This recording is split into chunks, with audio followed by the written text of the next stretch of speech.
மதுரையில் பொங்கல் பண்டிகையை முன்னிட்டு நடைபெறும் ஜல்லிக்கட்டு போட்டிகளுக்காக காளைகளுக்கு தீவிர பயிற்சி அளிக்கப்பட்டு வருகிறது. இது குறித்து நமது செய்தியாளர் ஹரிகிருஷ்ணன் வழங்கிய கூடுதல் தகவல்களை தற்போது பார்க்கலாம். மதுரை மாவட்டத்தில் பொங்கல் பண்டிகையொட்டி நடைபெறக்கூடிய ஜல்லிக்கட்டு போட்டிகளில் பங்கேற்பதற்காக காளைகளுக்கு தீவிர பயிற்சிகள் அளிக்கப்பட்டு வருகிறது.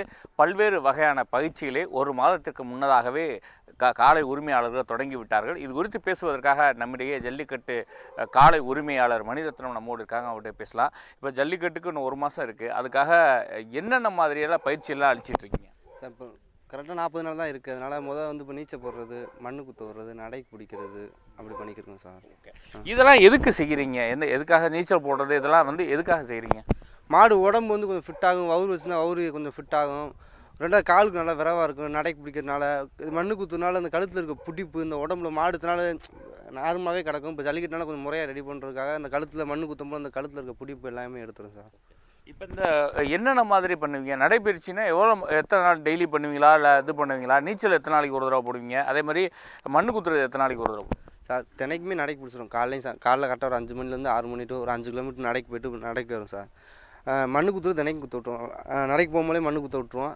2 நாளைக்கு ஒரு நீச்சல் போட்டுருவோம் சார். இது தவிர ஆகாரம்னா என்ன கொடுக்குறீங்க? அதை மற்ற நாளில் என்ன சாப்பிடும், இப்போ இந்த டைமில் அந்த போட்டிக்கு போகிறதுக்கு முன்னாடி என்னென்ன சாப்பாடுலாம் கொடுக்கும்? பருத்தி விதை தண்ணிக்கு வச்சு விட்ருவோம். காலையில் எழுந்திரிச்சு 1/2 கிலோ பருத்தி விதை பச்சரிசி, அதுபோல் நைட்டு அதே மாதிரி பருத்தி விதை பச்சரிசி, அதுபோல் தவிடு தூசி, உளுந்து தூசி, கோதுமை தவிடு, காணப்பயிர் இதுபோலாம் வைக்கிறோம் சார். இந்த வருஷம் ஃபுல்லாக கட்டுத்தரையில் இருந்தால் கூட அந்த ஜல்லிக்கட்டு போட்டியில் போன உடனே அதோட குணங்கள் எப்படி இருக்கும்? இந்த ட்ரைனிங்லாம் எப்படி உங்களுக்கு அதை கை கொடுக்கும்? அதான் சார், நம்ம கரெக்டாக ரெடி பண்ணாலே மாடு அதுக்கேற்ற மாதிரி போயிடும். மற்ற நாள் மற்றவங்கள காட்டி நம்மளால் ரொம்ப ஆர்வமாக இருப்போம். ரொம்ப இது ரொம்ப லைக் பண்ணி பண்ணுறோம். அப்போ இருந்தே நம்ம ஜல்லிக்கட்டு மேலே ரொம்ப லவ்.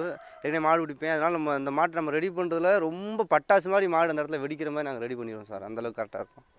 இப்போ பார்த்தீங்கன்னா பரிசுன்றதை விட நீங்கள் செலவு பண்ணுறது அதிகமாக இருக்கும். இதெல்லாம் எப்படி நீங்கள் சரியாக சார்? ஜல்லிக்கட்டு ஒரு பேர் தான். அந்த பரிசு இதுக்காக நாங்கள் இத்தனை நாள் நாங்கள் செலவழிக்கிற காசு ஒரு காசு கூட பரிசு எங்களுக்கு வராது. ஒரு பேர் முடக்காத்தான் மணி மாடு அப்படின்ற ஒரு பேருக்காக தான் அந்த மாடு ஜல்லிக்கட்டுலேருந்து மாடு வச்சுருக்கோம், வளர்க்குறோம்.